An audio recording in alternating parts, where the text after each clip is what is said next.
Lasso er et værktøj, du kan bruge i samtaler, ikke en opskrift, du skal følge slavisk.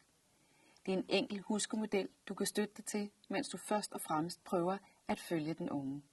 Lad os starte med L. L'et i Lasso står for aktiv lytning.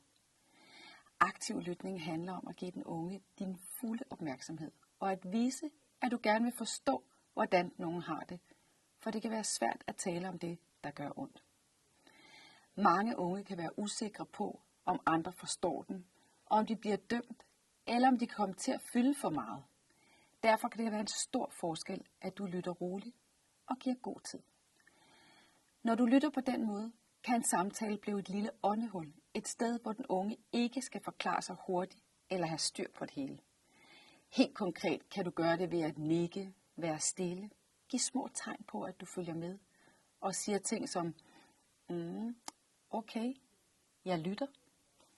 Det vigtigste er, at du ikke skynder samtalen videre. Prøv at lytte mere, end du selv taler. Aktiv lytning handler også om at lægge mærke til, hvordan den unge reagerer undervejs. Hvis nogen bliver mere stille, virker presset eller trækker sig, kan det være en hjælp at sætte tempoet ned og sige, skal vi lige holde en pause? Undgå så vidt muligt at afbryde, og prøv også at undgå at afslutte den unge sætninger, selvom du tror, du ved, hvad den unge vil sige. Det kan vi let komme til, fordi vi gerne vil vise, at vi forstår, eller fordi vi gerne vil hjælpe. Men hvis vi kommer til at gætte for meget, kan den unge føle sig misforstået. Og så kan det være sværere at sige mere. Forestil dig, at den unge siger, jeg gider ikke rigtig være i skole for tiden. Her kan det være fristende hurtigt at sige, er det fordi du er presset, eller du skal bare prøve at komme lidt mere afsted. Men hvis du i stedet for aktivt lytter, kan det lyde sådan her. Okay, vil du fortælle mig lidt mere om det? Og så giver du plads. Måske siger den unge, jeg ved ikke, jeg føler mig bare lidt udenfor. Så kan du fortsætte roligt med, hvordan udenfor? På den måde hjælper du den unge med selv at sætte ord på, i stedet for at du gætter eller skynder samtalen videre.